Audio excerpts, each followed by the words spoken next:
mga ka-Edsay, for today's vlog, ayan, makikain tayo sa dami ng handa.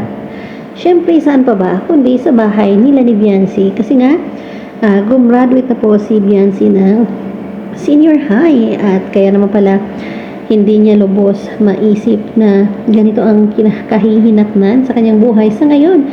Kasi ang lahat ng ito po ay nangyayari dahil nga po ay na-vlog siya ni Kalinga Prab. Bago pa man siya, na-vlog ni Kalinga Prab, ang unang nakatuklas sa kanya ay si Doc Love. So, ayan, graduate na nga ang ating baby Biancy. So, talaga namang congratulations, Biancy. At hindi lang yan. Pagkagaling ng graduation ay pumunta sa bahay at talaga namang overflowing pa po ang mga blessings na dumating sa buhay niya. Hindi lang po isa, kundi hindi na mabilang na blessings. Kasi nga, kakagraduate niya lang po ng senior high ay may sariling bahay na po siya.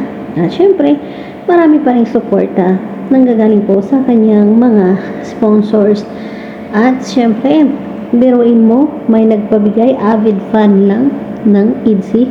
Aba, yayamanin, nagbigay po para kay Biancy. At syempre, binibigay ni Kalinga Prab yung money bouquet at mayroon pang sas. At syempre, di ba, dati kasi kay Carla ay yung garland ay doon nila isinuot sa binyo kung saan sila nag-graduate. Pero para kay Biancy ay hindi po siya nagpasabit. Ang ginawa po nila ay dito na lang sa bahay isinabit kasi makikita natin na napaka-humble naman ni Biancy. Ayaw niyang makita na siya ay sobra-sobrang sabit, samantala yung mga klase naman niya ay tamang-tama lang. So, minabuti na lang na dito na lang isabit pagdating sa kanilang bahay. So, yan na nga, ang daming blessings, di ba? So, syempre, maraming salamat pa rin sa mga supporters. At syempre tayo, mga solid supporters, nanonood po tayo lagi-lagi sa mga uploads. Hindi lang naman sa IDSI, kundi lahat ng uploads ni Kalinga Prab. Syempre, Kalinga Pido din po, huwag po natin kaligtaan. At Kuya Bal Santos Matubang at Edna Vlogs.